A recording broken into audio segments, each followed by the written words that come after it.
जड़ी बूटियों के संदर्भ में आज एक और देखने में भी सुंदर, गुणों में भी उत्तम सर्पगंधा के विषय में हम आपको बताने जा रहे हैं। आयुर्वेद में सर्पगंधा के बहुत सारे प्रयोग, यूनानी में और होम्योपैथिक में, इवन इसमें से एक्सट्रैक्ट निकाल करके उसका प्रयोग एलोपैथिक के अंदर भी किया जा रहा है। इस पौधे का विशेष करके मस्तिष्क के जितने भी रोग हैं, जितने भी उन्माद, पागलपन, इस तरह के जो रोग हैं, उसके लिए इस पौधे को विशेष माना गया और आज भी उन रोगों के लिए इसका निर्भयता के साथ प्रयोग किया जाता है। आधुनिक समाज की जो देन, विकृत रहन सहन, असंतुलित खान पान और विचारों की उत्तेजना, विचारों के अंदर आज हम जो एक विकारी भाव की वजह से, तनाव की वजह से, अवसाद की वजह से एक महामारी की तरह से फैलती हुई बीमारी जिसको बोलते हैं हाइपरटेंशन, उच्च रक्तचाप। उच्च रक्तचाप के लिए भी यह एक रामबाण की तरह से यह औषधि काम करती है।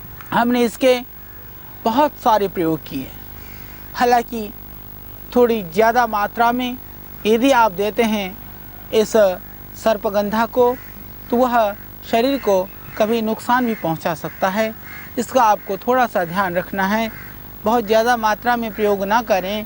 यदि ज़्यादा मात्रा में प्रयोग करने के लिए किसी योग्य चिकित्सक या आयुर्वेद के जो वैद्य हैं, जो इस जड़ी बूटी के संदर्भ में जो जानकार व्यक्ति हैं, उनसे आप थोड़ी जानकारी लेकर के इसका प्रयोग करें। आइए हम जानते हैं इसके कुछ प्रयोग के संदर्भ में। जिनको पागलपन के दौरे पड़ते हैं, जिनको उन्माद की शिकायत है, उनके लिए भी इस सर्पगंधा की जो जड़ है, उस जड़ को यदि आप पाउडर करके आप इसकी जड़ की मात्रा लेते हैं, लगभग आधा ग्राम से 1 ग्राम इसका सेवन करें प्रातः सायं, तो इससे जो हाइपर एक्टिव जो लोग हैं उनके लिए इससे पूरा लाभ मिलता है। तो आप 1 या आधे ग्राम की मात्रा में प्रातः सायं दोनों समय जल के साथ इसका सेवन करें और जो अवसाद है, जो तनाव है, उससे आप मुक्ति पाएं। तो इस तरह के जो भयानक रोग हैं, इस तरह की जो व्याधियां हैं, मानसिक विकृतियां हैं, उसके लिए आप सर्पगंधा का प्रयोग कर सकते हैं। हालांकि बहुत लंबे समय तक इसका जो प्रयोग है वह ठीक नहीं माना गया है।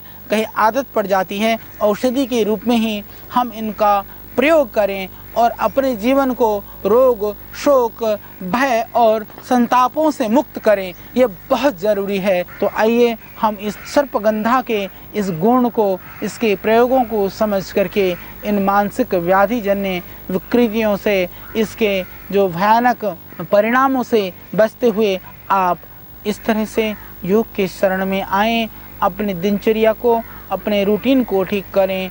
और बीमारी हो चुकी है तो इस सर्पगंधा जैसे पौधों के प्रयोग से अपने आप को निरोग और निरामय बनाएं।